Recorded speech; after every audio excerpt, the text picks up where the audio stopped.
Haleluya, puji Tuhan. Salam sejahtera di dalam nama Tuhan Yesus Kristus. Salam semangat, salam sukacita, salam kekuatan yang daripada Tuhan. Puji Tuhan, haleluya. Saudara-saudara yang diberkati oleh Tuhan, pada saat ini saya akan menyampaikan renungan firman Tuhan, dan sekiranya firman Tuhan ini dapat memberkati kita semua. Dan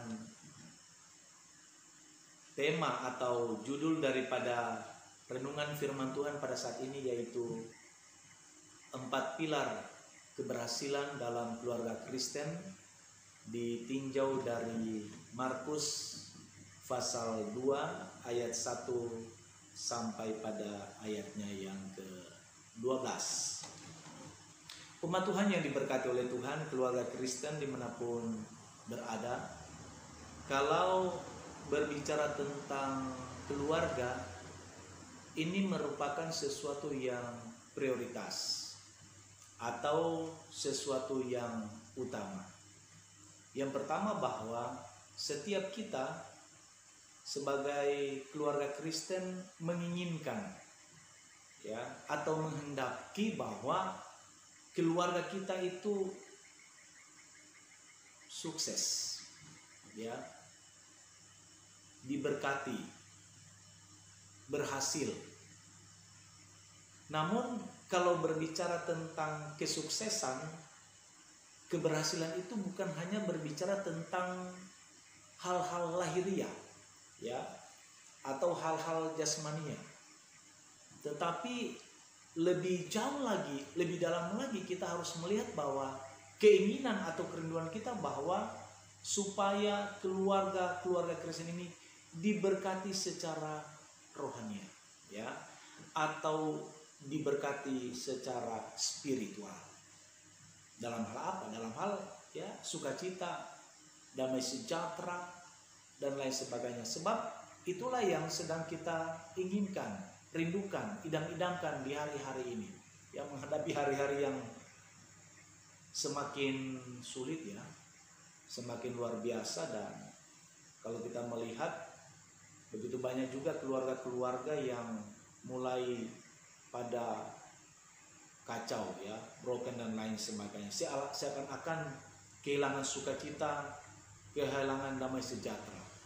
Banyak orang juga berpikir bahwa untuk menemukan damai sejahtera, sukacita, harus pergi wisata, ke tempat-tempat wisata dan lain sebagainya. Refreshing itu juga bisa.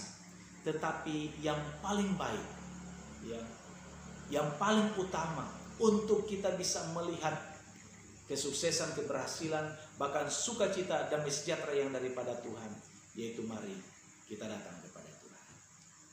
Kita berlindung di bawah kaki daripada Tuhan. Nah, oleh sebab itu pada saat ini kita akan melihat keempat pilar tentang keberhasilan dalam keluarga Kristen. Puji Tuhan. Tuhan memberkati.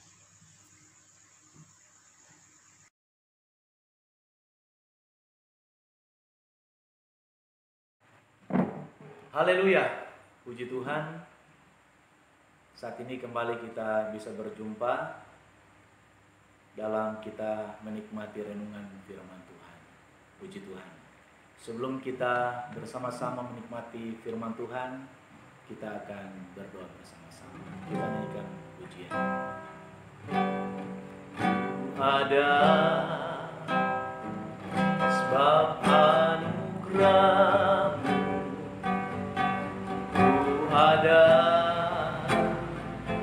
karena kasih-Mu, Tuhan Yesus.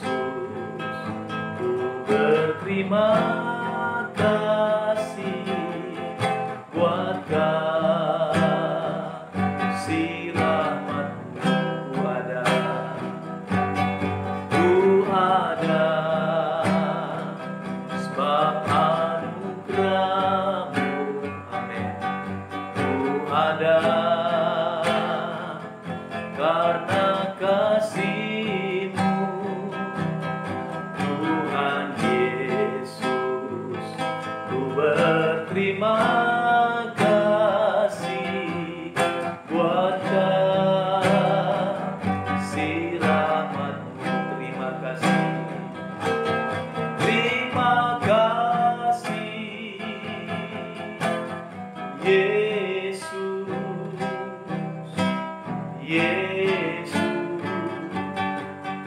terima kasih, hanya anugerah-Mu buat hidupku sekarang, bukan memuji-Mu selamanya. Terima kasih Yesus, amin. Yesus, terima kasih, hanya anugerah-Mu buat hidupku sekarang, bukan memuji-Mu selamanya, bukan memuji-Mu selamanya, bukan memuji-Mu selamanya.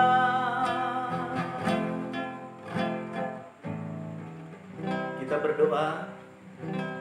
Kami mengucap syukur kepadamu ya Tuhan, Allah kami pencipta langit dan bumi, Allah yang selalu memperhatikan kami, Allah yang selalu peduli atas kami. Dengan segala kerendahan hati kami saat ini kami datang mensyukuri segala kemurahan dan kebajikan-Mu dalam hidup kami. Perbuatan ajaib Tuhan yang selalu Engkau anugerahkan dalam hidup kami. Dari hari ke hari kami dapat mengecap segala kemurahan daripada Tuhan. Saat ini ya Tuhan, kembali kami akan menikmati kebenaran firman-Mu. Firman-Mu adalah kebutuhan dalam kehidupan rohani kami. Firman-Mu adalah satu-satunya yang menjadi jawaban atas segala pergumulan dan persoalan hidup kami. Ya Tuhan, hamba mohon urapilah kami semua, khususnya kepada hamba yang akan menyampaikan firman-Mu. Urapi hamba dengan kuat kuasa Roh Kudus-Mu, supaya hamba berkata-kata menurut ilhaman kuasa yang daripada Tuhan. Bahkan semua umat-umat Tuhan yang bersama-sama menyaksikan tayangan ini, Tuhan Engkau yang memberkati. Terpujilah Tuhan kekal selama-lamanya. Kami berdoa dan mengucap syukur di dalam nama Tuhan kami Yesus Kristus. Haleluya. Amin. Tuhan Yesus memberkati kita semua, dan saya berharap kita tetap semangat ya, tetap fokus untuk kita bersama-sama menikmati Tuhan lewat firman-Nya. Firman Tuhan pada saat ini saya berikan judul yaitu 4 pilar keberhasilan dalam keluarga Kristen. Tentu saja setiap kita memiliki atau punya angan-angan atau sedang mengidam-idamkan ya sesuatu yang tentu saja mendatangkan keberkatan bagi kita. Kita menginginkan supaya rumah tangga kita berhasil. Kita menginginkan supaya anak-anak kita sukses dalam studi. Kita menginginkan pekerjaan kita baik, ya, karir kita semakin menanjak, dan itu adalah hal-hal yang sangat lumrah. Hal-hal juga yang sedang dicari oleh orang-orang dunia. Tetapi itu bukanlah menjadi skala prioritas di dalam hidup kita. Karena Yesus sendiri mengatakan bahwa carilah dahulu kerajaan Allah dan kebenarannya, maka semuanya akan ditambahkan kepadamu. Jadi kesuksesan atau keberhasilan dalam keluarga Kristen atau rumah tangga Kristen itu bukan hanya dilihat dari hal-hal jasmani atau hal-hal materi. Tetapi apakah keluarga Kristen itu memiliki ya nilai-nilai surgawi di dalam hidupnya? Karakter hidup daripada keluarga Kristen itu semakin hari semakin baik ya di hadapan daripada Tuhan.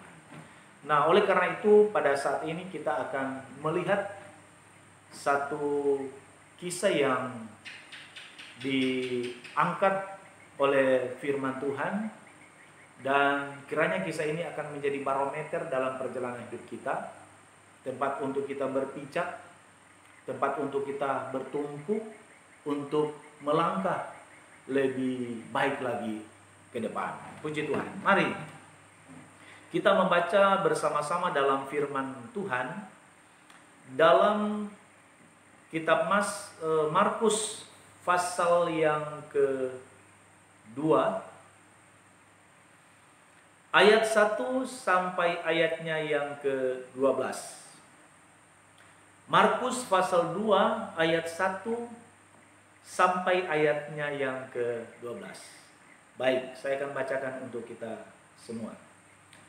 Kemudian sesudah lewat beberapa hari, waktu Yesus datang lagi ke Kapernaum, tersiarlah kabar bahwa ia ada di rumah.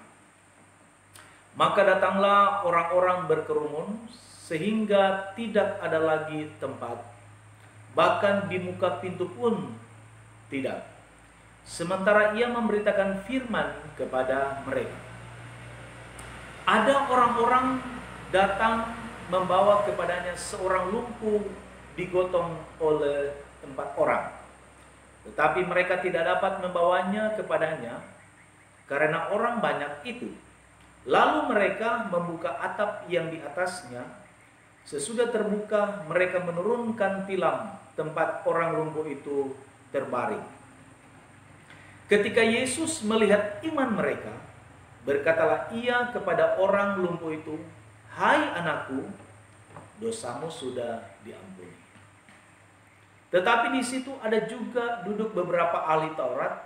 Mereka berpikir dalam hatinya, "Mengapa orang ini berkata begitu?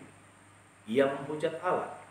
Siapa yang dapat mengampuni dosa selain daripada Allah sendiri?" Tetapi Yesus segera mengetahui dalam hatinya bahwa mereka berpikir demikian. Lalu ia berkata kepada mereka, "Mengapa kamu berpikir begitu dalam hatimu? Manakah lebih mudah mengatakan kepada orang lumpuh ini, 'Dosamu sudah diampuni,' atau mengatakan, 'Bangunlah, angkatlah tilammu dan berjalanlah'? Tetapi supaya kamu tahu bahwa di dunia ini Anak Manusia berkuasa mengampuni dosa, berkatalah ia kepada orang lumpuh itu, 'Kepadamu kukatakan, bangunlah, angkatlah tempat tidurmu dan pulanglah ke rumahmu.' Dan orang itu pun bangun, segera mengangkat tempat tidurnya dan pergi keluar di hadapan orang-orang itu. Sehingga mereka semua takjub, lalu memuliakan Allah, katanya, 'Yang begini belum pernah kita lihat.'" Amin. Tuhan Yesus memberkati kita semua. Berbahagialah kita yang mendengar, membaca, dan juga yang terlebih berbahagia juga adalah mereka yang mempraktekkan atau melakukan kebenaran daripada firman Tuhan. Kita melihat di sini secara garis besar objek atau perhatian khusus Yesus sebenarnya bukan kepada orang yang menghadapi problem. Mujizat itu terjadi dalam kisah ini bukan pada waktu Yesus melihat orang yang dalam keadaan lumpuh, atau orang lumpuh, atau orang yang tidak berdaya. Tetapi objek atau perhatian Yesus tertuju kepada keempat orang ini. 4 orang ini tentu saja berbeda-beda, ya. Mulai dari postur badannya berbeda, ada barangkali yang tinggi, ada yang pendek, ada yang gemuk, ada yang kurus, ya, ada yang tua, ada yang muda. Bahkan juga bisa saja karakter mereka juga berbeda-beda, tidak sama satu dengan yang lain. Tetapi Yesus melihat ada kesatuan iman di sana. Ya. Ada kekompakan di sana. Sehingga pada waktu Yesus melihat iman dari keempat orang ini, muncullah kata-kata yang mendatangkan mujizat itu dari mulut Yesus sendiri. Dosamu sudah diampuni. Atau selanjutnya follow up-nya adalah angkatlah tilammu dan pulanglah ke rumah karena engkau sudah berjalan. Jadi kalau kita mengambil kesimpulan pertama dalam hal ini, Yesus ingin melihat bahwa dalam perjalanan kehidupan keluarga Kristen itu, pertama-tama atau poin yang pertama harus sehati. Haleluya. Harus seia sekata. Bisa nggak terbayang bagi kita? Ya, seperti yang saya jelaskan tadi. Karakter daripada keempat orang ini berbeda. Postur badan juga berbeda, ada yang kurus, ada yang gemuk barangkali. Ya, ada yang tua, ada yang muda. Bisa nggak kita bayangkan? Ya, kalau keempat orang ini yang berbeda karakter, berbeda postur dan lain sebagainya, ya, perbedaan ini, ada perbedaan ini. Bisa nggak kira-kira mereka menurunkan orang yang lumpuh ini? Kalau mereka tidak sehati, ya, kalau mereka tidak sekata, atau kalau mereka tidak sepakat. Barangkali bisa saja satu bilang, ayo deh kita dari jendela sajalah. Oh, satu bilang, wah enggak, karena di jendela itu juga banyak orang. Atau ada juga yang satu katakan, ayo kalau begitu kita paksa saja masuk di pintu. Satu bilang, mana bisa. Karena kita katakan di pintu saja itu orang sudah berkerumun, ingin mendengar Yesus menyampaikan firman Tuhan. Tetapi disinilah kita melihat rahasia keberhasilan mereka, rahasia kesuksesan mereka. Ya, tujuan mereka hanya satu: bagaimana caranya untuk bisa membawa orang lumpuh ini di hadapan Yesus. Satu kata, ya, atau sehati, atau sepakat. Akhirnya keempat orang ini yang berbeda-beda tadi yang sudah saya jelaskan, mereka sekata, ayo kita sama-sama naik ke loteng, kita buka loteng dan kita turunkan tilam ini. Puji Tuhan. Ternyata sekata atau sehati ini juga bisa mendatangkan keberhasilan bagi kita. Khususnya juga sehati sekata ini juga bisa mendatangkan keberhasilan dalam keluarga Kristen. Bisa nggak kita bayangkan dalam keluarga Kristen? Ya, saya umpamakan kembali, suami istri kalau tidak sehati, tidak sekata, tidak seia dalam menjalankan rumah tangga. Ya, contohnya menjalankan usaha. Ya, ibunya bilang, Pak, kalau boleh kita usaha sembako ya. Oh, bapaknya bilang enggak, kalau bisa kita rental. Ya. Ibunya bilang enggak sembako. Bapaknya bilang enggak rental. Wah. Bagaimana bisa ketemu? Ya. Tidak sehati, tidak sekata. Persepsi ini harus disamakan. Atau perbedaan ini harus disamakan. Seperti contoh tadi saya sudah sampaikan. Barangkali ada yang satu bilang, ayo dari lewat jendela. Ada yang katakan, yang satu katakan juga, ayo kalau bisa kita terobos aja pintu ini. Ya. Masing-masing punya pendapat. Tetapi akhirnya mereka sekata, mereka sehati bersama-sama untuk menurunkan orang lumpuh ini dari atas loteng. Nah, ini satu bentuk keberhasilan. Jadi kata atau sehati itu juga bisa mendatangkan keberhasilan di dalam segala aspek hidup kita sekalian. Dalam hal-hal rohani juga bisa dicontohkan. Ya. Umpamanya ya, istrinya bilang, "Pak, ayo kita ke gereja." Bapaknya bilang, "Enggak, kamu aja ke gereja. Nih kolekte saya." Ya, yang penting hati saya di gereja. Wow. Ya, hati di gereja tapi badan di rumah. Ya. Enggak sekata, enggak sehati. Bagaimana keluarga Kristen ini bisa diberkati? Istri aja, suami enggak mau. Atau sebaliknya juga. Ya, suami aja istri, istri bilang, "Udah, kamu aja Pak, nih kolekteku. Yang penting hatiku ada di gereja." Banyak orang punya alasan seperti itu ya. Macam-macam deh.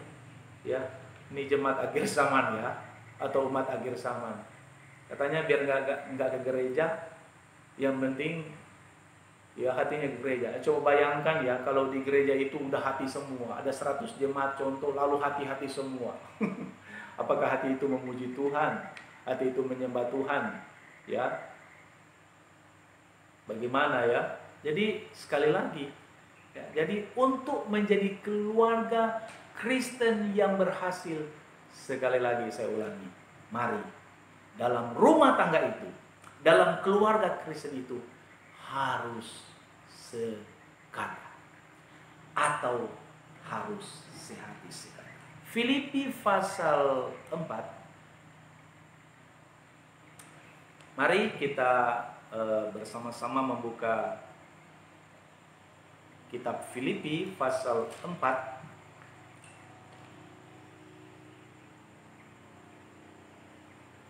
ayat 2. Eudia kunasehati dan Sintike kunasehati, supaya sehati sepikir dalam Tuhan. Bahkan kuminta kepadamu juga Sunsugos, temanku yang setia. Tolonglah mereka karena mereka telah berjuang dengan aku dalam pekabaran Injil bersama-sama dengan Clemens dan kawan-kawanku sekerja yang lain, yang nama-namanya tercantum dalam kitab kehidupan. Kalau kita melihat konkret daripada ayat ini, dalam ayatnya yang ketiga dikatakan bahwa yang nama-namanya tercantum dalam kitab kehidupan. Nah, ini ada kaitannya dengan sehati tadi, dengan sekata tadi. Kita jangan berkata keluarga kami sudah tercatat di buku kehidupan. Ya. Keluarga saya yakin deh pasti masuk surga. Padahal dalam prakteknya tidak pernah sekata. Ya. Tidak pernah sehati. Ini perlu. Jadi kalau istri ajak suami ke gereja, ya ayo dong, please. Ya, sebaliknya juga suami ajak istri ke gereja, ayo dong, silakan. Harus sehati sekali. Kita kan kepingin seperti kata Rasul Paulus, nasihat daripada Rasul Paulus, ya, kepada orang-orang yang terbaik ini. Bukan berarti tidak ada pergesekan. Karena kalau nasihat ini datang, ya, wejangan ini datang, berarti antara Eudia dan Sintike ini pernah terjalin satu komunikasi yang tidak baik barangkali. Barangkali juga pernah terjadi keretakan di dalam hubungan mereka, katakanlah sebagai keluarga Kristen, sebagai keluarga Tuhan, atau juga sebagai pelayan-pelayan Tuhan. Ya.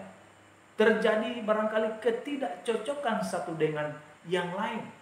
Nah, hal ini disadari oleh Rasul Paulus bahwa kalau hal ini terus terulang-ulang dan terjadi terus-menerus, maka ada satu kekhawatiran yang sangat besar daripada Rasul Paulus yang akan dialami, yang akan terjadi kepada pribadi-pribadi yang dicatat oleh firman Tuhan. Oleh karena itu, Rasul Paulus nasihatkan dengan sungguh-sungguh. Eudia, Sintika, ku nasihatkan supaya sehati sepikir dalam Tuhan. Puji Tuhan. Ya, artinya juga orang-orang melihat ada kekompakan dalam keluarga Kristen. Bagaimana jemaat Tuhan? Kita bisa menjadi berkat kalau kita tidak menjadikan diri kita sebagai umat-umat Tuhan yang bersatu, yang sehati sepikir, yang sekata di dalam menjalankan rumah tangga. Bagaimana? Dalam keluarga saja, ya, kita tidak sehati, ya, kita tidak sepikir. Bagaimana? Haleluya. Bagaimana dengan kehidupan daripada keluarga-keluarga yang ada? Nah, oleh karena itu, perlulah ada kesehatian di dalam kita menjalankan kehidupan kita sebagai umat Tuhan, sebagai keluarga daripada Allah itu sendiri. Selanjutnya, pilar yang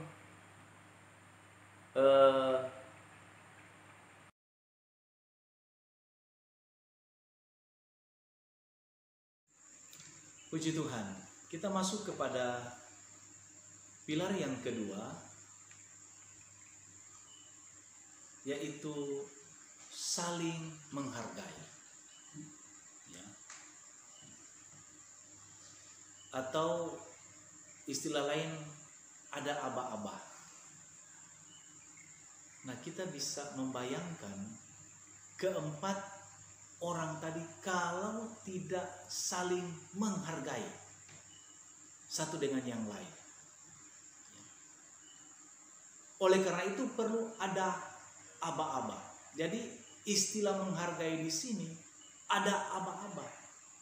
Ya, contohnya dalam menurunkan tilam ini, di mana ada orang lumpuh harus ada aba-aba. Ya, nggak mungkin umpamanya satu, ya, yang satu udah angkat, satu nggak angkat, ya, atau dua yang angkat, dua nggak ngangkat. Tapi mereka harus saling menghargai satu dengan yang lain.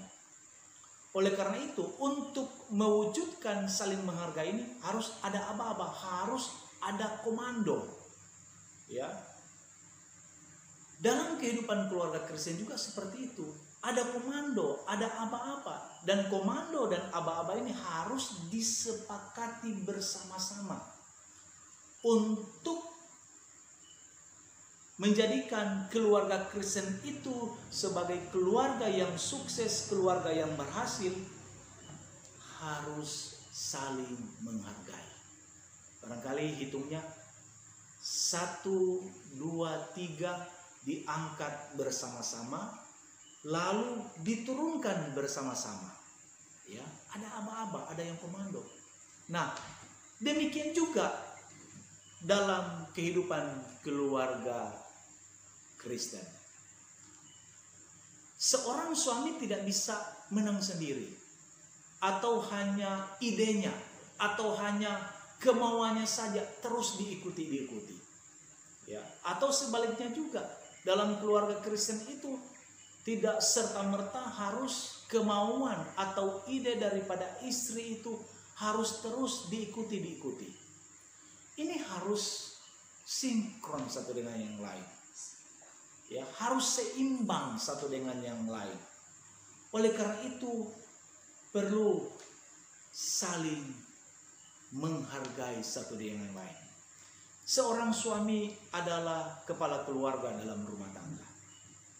Dia layak dihormati karena dia adalah kepala rumah tangga. Tetapi juga engkau sebagai seorang suami jangan berbesar hati atau berbesar kepala. Oh, saya kan kepala rumah tangga, semua harus saya yang komando dong. Ya, semua aba-aba dari saya karena saya kepala rumah tangga. Saya mencari nafkah, saya bekerja, cari uang dan lain sebagainya. Ingat, ya, Alkitab juga mengatakan bahwa walaupun kita sebagai kepala rumah tangga, tetapi yang harus kita tanamkan dalam kita menjalankan rumah tangga sebagai seorang suami atau seorang ayah itu juga adalah cinta dan kasih kita kepada istri kita. Ya, karena Alkitab katakan bahwa istri kita itu ya adalah penolong, bukan pembantu ya. Bedakan ya penolong dengan pembantu, ya kan?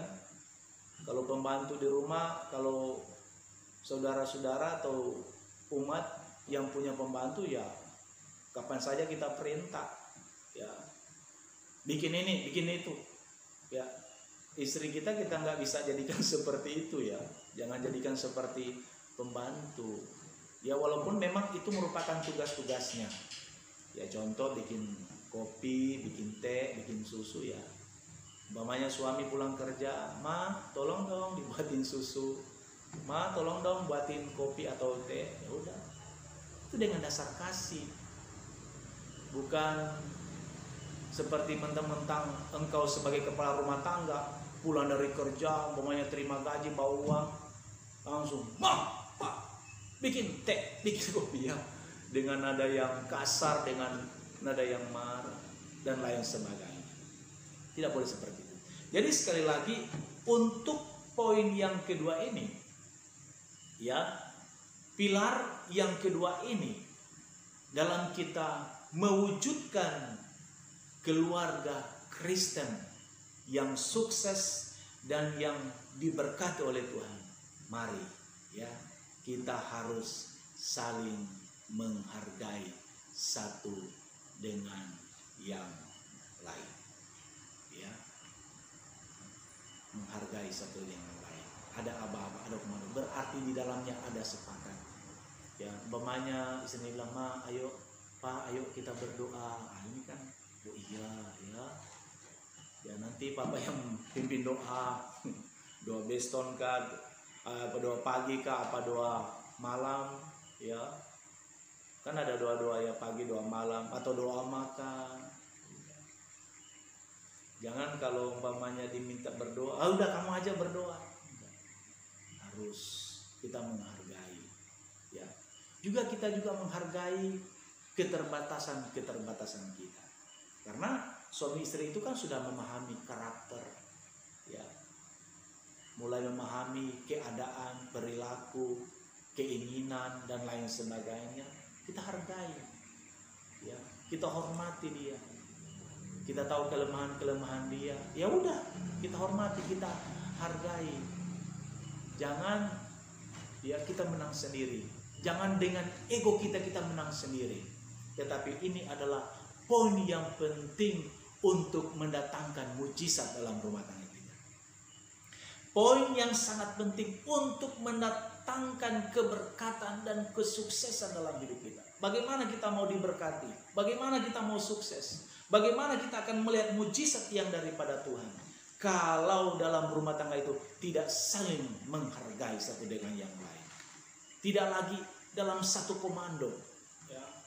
Tidak lagi mengikuti aba-aba sebagai keluarga daripada Kristen. Aba-aba yang sudah diatur oleh Kristus lewat kebenaran-kebenaran firman Tuhan. Tidak demikian. Mujizat itu tidak akan terjadi. Seperti contoh tadi. Ya, mereka tidak akan melihat bagaimana Yesus melakukan mujizat kepada orang lumpuh ini. Kalau keempat orang ini, sekali lagi, tidak menghargai satu dengan yang lain. Ya, tidak mengikuti aturan-aturan yang benar atau aba-aba yang benar. Di dalam surat Galatia pasalnya yang ke-6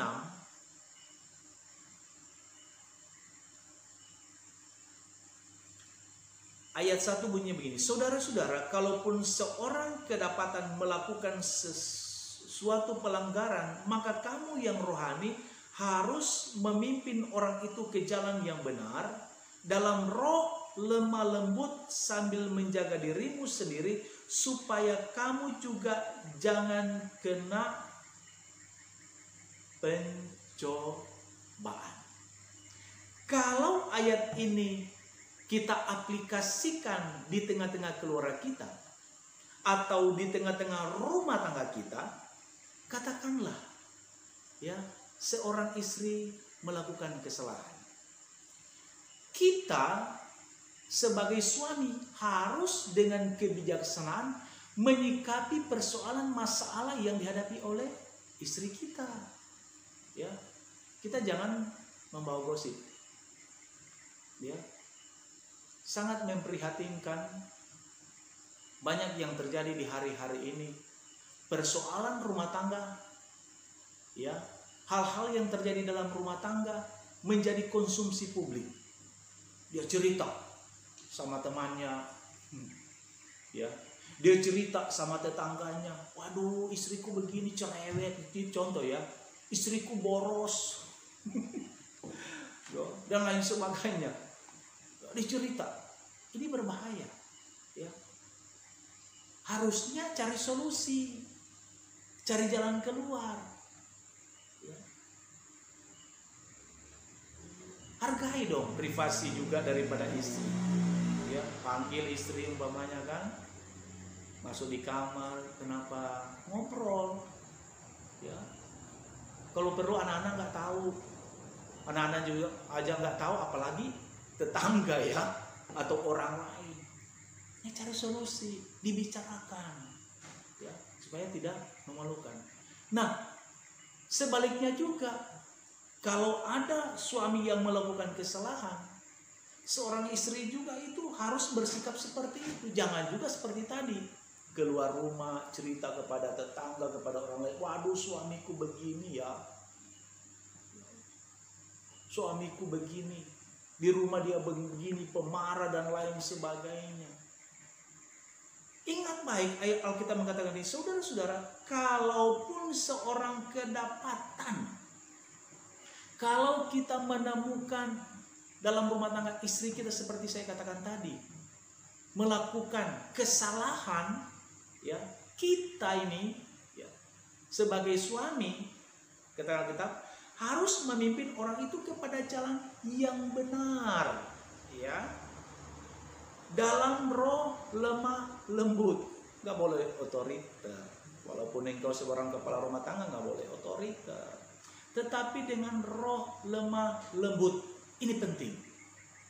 Kita kan mau sukses, kita mau berhasil, mau melihat mujizat Tuhan. Ya, nggak usah cerita kepada yang lain, tapi ceritakanlah di bawah kaki salib Tuhan. Ya, aja istri, udah cerita ngadu sama Tuhan begini dan lain sebagainya.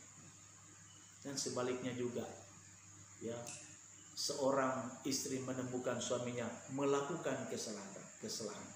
Mari, ini kan bicara keluarga Kristen. Engkau yang sudah tahu firman Tuhan, tuntun. Ya, nggak usah takut. Kalau berbicara kebenaran, nggak usah takut. Karena ini bicara tentang kebenaran, bicara tentang firman Tuhan. Aduh, saya takut menegur suamiku. Wah, udah salah kok takut. Ya, mana yang kita mau pilih? Kita takut menegur atau dia masuk neraka? Karena tidak pernah ada kesadaran, tidak mau bertobat, tidak mau insaf dari kesalahan-kesalahan yang dia lakukan, dosa dan sebagainya. Nah, penting bagi kita, bagi Anda sebagai seorang istri, tegur dia dengan apa? Dengan roh lemah lembut, dengan harapan supaya apa? Tuhan menyelamatkan roh. Ya, Tuhan menyelamatkan dia. Karena inilah kerinduan kita, idam-idaman kita, cita-cita kita, supaya keluarga kita, keluarga Kristen masuk ke dalam kerajaan surga. Sambil menjaga dirimu sendiri supaya kamu juga jangan kena pencobaan. Jadi kita juga mampu mengkafir hidup kita atau membentengi juga hidup kita. Dengan apa? Dengan firman Tuhan. Ya. Dengan roh Allah yang besar, dengan kuasa Roh Kudus yang daripada Tuhan, kafir ini, bentengi hidup kita. Ya, supaya waktu kita kasih wejangan, kasih nasihat, kasih petua, ya, kasih aba-aba, kasih komando, kita juga sedang membentengi hidup kita, supaya kita juga tidak diserang oleh iblis atau diserang oleh kuasa kegelapan. Hal ini kalau kita lakukan, ayat 2 mengatakan, bertolong-tolonglah menanggung beban. Nah, berarti kita sedang bersama-sama memikul beban bersama-sama. kita sudah saling tolong menolong satu dengan yang lain. Dalam rumah tangga kan harus seperti itu. Jangan, sekali lagi ya, saya ulangi ini ya, jangan kalau istri ada masalah, udah itu kan masalahmu loh. Masalah istri, masalah suami juga. Masalah suami, masalah istri juga. Jangan engkau lepas tangan, pura-pura nggak tahu. Ya, masa bodoh deh, itu kan masa alami. Padahal ini kasihan istrimu datang mau curhat, aduh Pak, begini, begitu, ada masalah. Ya udah, cari solusi. Bagaimana? Jangan engkau menjudge, menghakimi, seakan-akan ya ada kesalahan yang sangat besar. Itu adalah cara-cara yang Tuhan gak suka. Ya, firman Tuhan gak suka. Karena Alkitab katakan, bertolong-tolonglah menanggung bebanmu, demikianlah kamu memenuhi hukum Kristus. Jadi bertolong-tolong, menghargai satu dengan yang lain, pendapatnya, ya, dan lain sebagainya itu. Alkitab mengatakan di sini kita sudah memenuhi hukum Kristus. Ya. Jadi saling menghargai satu dengan yang lain, itu juga salah satu hukum daripada Kristus. Nah, kita kembali kepada kisah tadi. Itu yang dilakukan oleh keempat orang ini. Ya. Tadi sehati, sekata, yang kedua ini saling menghargai. Ya. Saling menghormati. Saya katakan tadi, barangkali di situ juga ada orang tua, ada yang muda. Dia menghormati. Yang tua menghormati yang muda. Ya. Yang muda juga menghormati yang tua. Dan lain sebagainya. Karena saling menghargai inilah, maka mereka mampu menjalankan tugas mereka. Ya, mereka sukses. Dan waktu Yesus melihat iman keempat orang ini, sekali lagi, objek atau perhatian fokus daripada Yesus bukan kepada masalah. Bukan. Dalam rumah tangga ada problem. Dalam rumah tangga ada masalah. Ya. Kita jangan terus melihat masalah-masalah kita. Tetapi mari kita sebagai umat-umat Tuhan, bagaimana caranya sehingga persoalan atau masalah itu dapat kita atasi. Untuk mengatasinya, sekali lagi, poin yang kedua ini, mari kita saling menghargai. Ya, sama-sama menghormati suami dan menghormati istri kita. Yang ketiga, ya, pilar yang ketiga yaitu mendahului kepentingan orang lain daripada kepentingan diri kita sendiri. Atau dengan kata lain, mendahulukan kepentingan keluarga daripada kepentingan diri kita sendiri. Kita menjadi Kristen, jangan egois. Jangan hanya mementingkan kepentingan diri kita sendiri. Saya kasih contoh.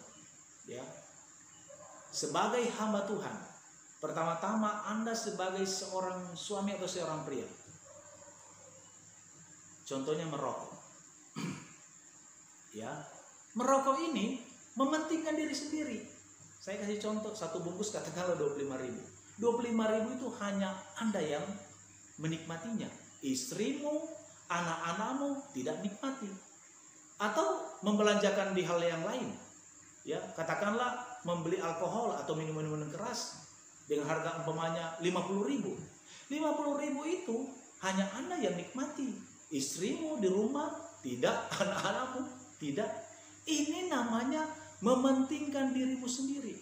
Atau engkau pergi ke warung makan bakso, makan makanan lain, padahal di rumah ada istri, ada anak. Ini mementingkan diri sendiri. Ya. Ini tidak dilakukan oleh keempat orang tadi. Mereka tidak mementingkan diri sendiri. Ya, oh saya yang kuat, saya yang hebat. Ya saya yang pintar, saya yang begini dan begitu. Tidak, ya. Tetapi demi kepentingan bersama-sama, mereka lakukan bersama-sama. Beban itu mereka pikul bersama-sama. Ya kalau makan bersama, minum bersama. Ya. Menikmati fasilitas bersama-sama. Selanjutnya, Anda sebagai seorang istri, jangan juga egois, ya. Uang Anda belanjakan lebih banyak kepada pribadi Anda sendiri. Ya, tidak dilarang sih mempercantik diri. Tapi kalau harga-harganya udah juta-jutaan, waduh. Ya kan? Harganya sudah, waduh, gimana ya? Padahal suami, anak-anak di rumah nggak ada apa-apa, hanya Anda konsumsi sendiri, ya, beli baju, macam-macam dan lain sebagainya ya. Jadi maksudnya dalam poin ini mari kita mendahulukan kepentingan. Jadi kalau ada kepentingan ya atau ada kebutuhan yang utama, yang primer itu yang harus kita utamakan. Contohnya pendidikan anak-anak. Ya, kalau engkau belum punya rumah, bangun rumah. Ya, fasilitas yang lain.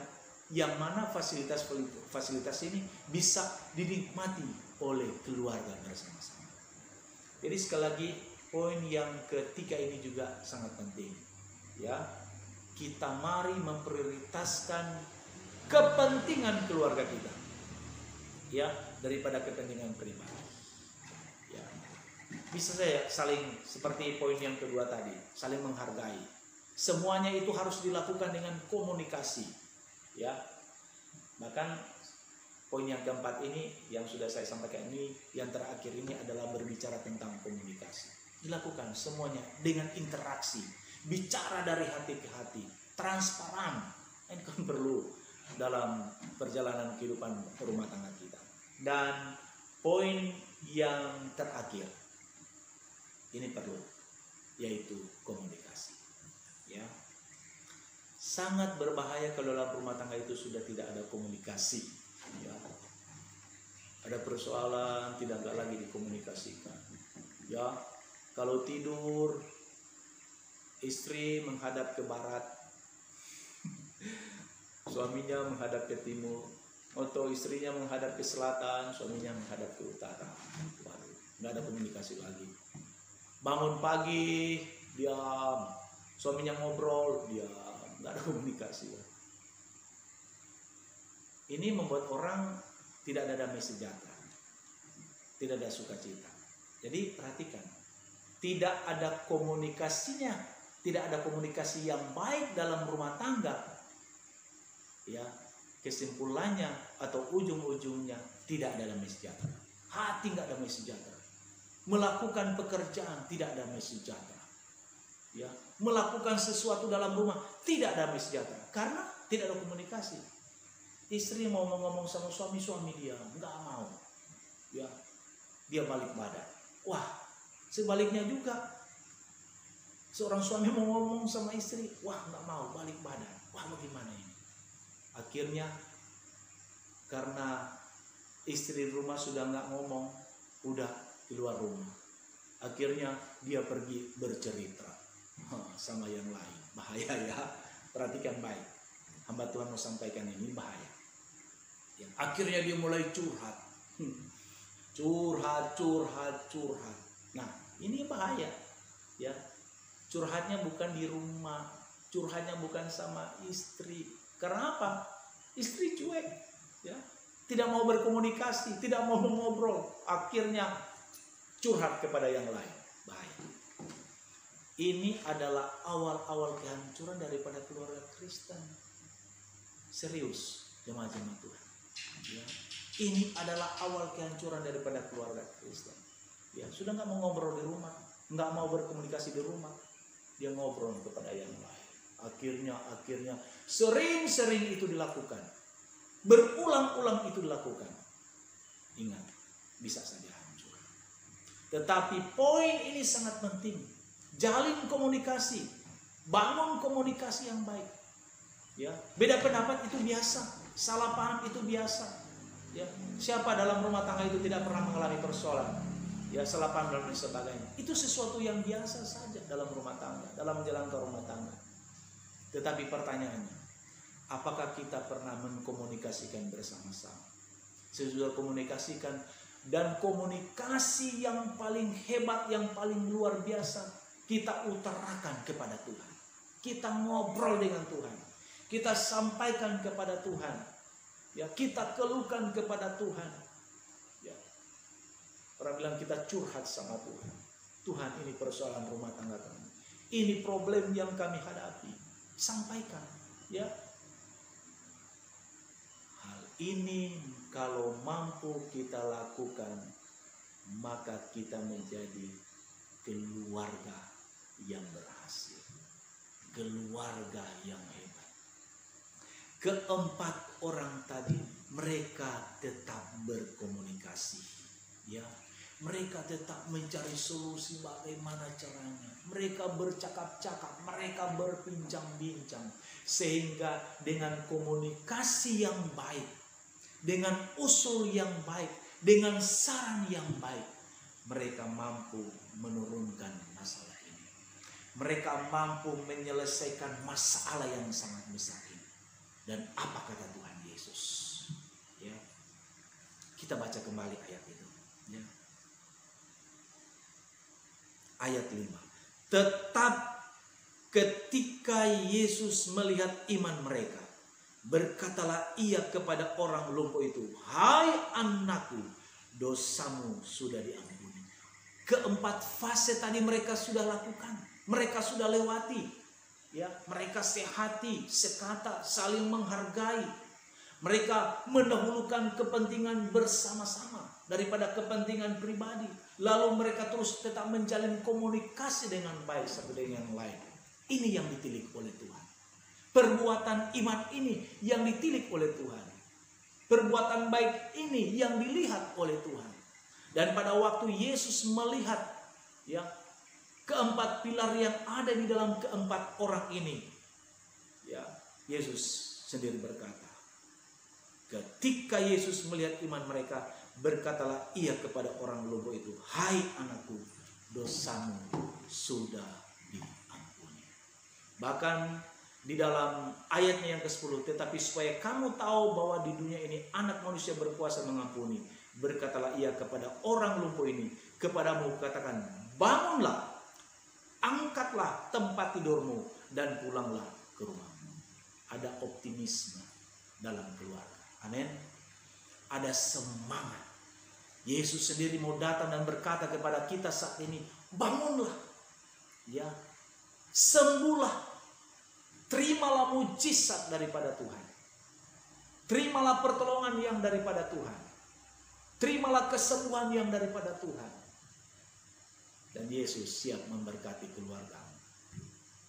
Yesus siap memberkati rumah tanggamu, asalkan benar-benar engkau memiliki keempat pilar sebagaimana yang telah dijelaskan. Oleh karena itu, saudara-saudaraku yang diberkati oleh Tuhan, marilah di hari-hari ini jadikanlah keluargamu keluarga yang diberkati oleh Tuhan. Cintailah keluargamu, utamakanlah keluargamu. Maka Allah sebagai sumber berkat daripada Allah itu sendiri akan melimpah ruahkan di dalam setiap kehidupan kita semua. Haleluya. Amin. Tuhan Yesus memberkati kita semua. Baik, sebelum kita akhiri renungan ini, kita akan bersama-sama berdoa. Namun sebelum itu kita menyanyikan satu pujian El Shaddai. Tahu satu.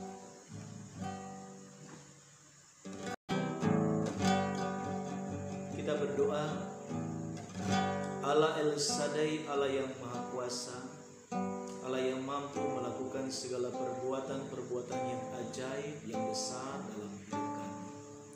Pujian dan syukur kembali kami persembahkan ke hadapan hadirat-Mu atas segala berkat rohani yang boleh kami nikmati pada saat ini, ya Tuhan. Engkau boleh menyapa kami dengan firman, Engkau boleh mendatangi kami dengan firman-Mu. Dengan lembut Engkau berbicara bagi kami ya Bapa. Biarlah nasihat-nasihat Tuhan lewat firman-Mu itu yang akan kami patuhi. Itu yang akan kami ikuti. Itu yang harus kami jalani ya Bapa. Karena kami mau bahwa baik dalam pribadi kami, dalam rumah tangga kami akan meraih keberhasilan ataupun kesuksesan. Dan saat ini ya Bapa, hamba berdoa untuk keluarga-keluarga Kristen dimanapun mereka saat ini berada. Tuhan, Engkau kunjungi mereka, Engkau lawat mereka, ketuklah pintu rumah mereka ya Tuhan. Dan biarlah mereka dapat membuka rumah tangga mereka, mengizinkan Engkau ya Tuhan menjadi nakoda di dalam perjalanan rumah tangga mereka. Perbaikilah Tuhan bahtera rumah tangga daripada setiap umat-umat Tuhan. Kalaupun ada di antara keluarga-keluarga Kristen di hari-hari ini menuju kepada gerbang perceraian, hamba berdoa di dalam nama Tuhan Yesus Kristus, dengan kasih-Mu yang sempurna, jalin kembali Tuhan, jahit kembali ya Bapa, dengan kasih-Mu ya Tuhan, satukanlah kembali keluarga-keluarga Kristen. Segala bentuk-bentuk pekerjaan iblis kuasa kegelapan yang coba-coba mengganggu keluarga-keluarga Kristen, hamba berdoa di dalam nama Yesus, patah hancurkan dengan kuasa darah Tuhan. Menangkanlah keluarga-keluarga Kristen di hari-hari ini ya. Jadi kalau mereka keluarga Kristen yang hebat, yang luar biasa, membangun rumah tangga mereka di atas satu fundament yang kuat, yaitu dasar daripada firman Tuhan. Terima kasih Tuhan, terima kasih. Kalaupun ada keluarga-keluarga Kristen di hari-hari ini mengalami persoalan dalam hal pekerjaan, dalam hal usaha-usaha, barangkali ada yang mulai mengalami stagnan, tidak ada kemajuan, tidak ada peningkatan, malah mengalami kemunduran. Hamba berdoa di dalam nama Yesus, lepaskanlah berkat, buka jalan dalam nama Yesus. Berkatilah pekerjaan, usaha, profesi daripada setiap keluarga-keluarga Kristen. Apapun profesi, pekerjaan, usaha pada pencarian mereka, diberkati di dalam nama Yesus. Mereka menjadi keluarga kaya secara jasmani, bahkan teristimewa, kaya secara rohani. Terpujilah Tuhan. Terima kasih Bapak, terima kasih.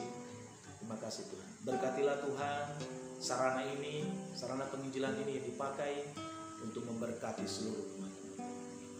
Kembalikanlah berkat bagi hamba-Mu, pulihkanlah hamba-Mu, biarlah hamba tetap tinggal dalam urapan yang daripada Tuhan. Ampunilah hamba Tuhan kalau hamba sudah mencuri kemuliaan. Kuduskanlah hati hamba dengan kuat kuasa darah yang daripada Tuhan. Kami mengucap syukur dan berdoa di dalam nama Tuhan Yesus Kristus. Haleluya. Amin. Salam semangat. Tuhan Yesus memberkati kita semua. Amin.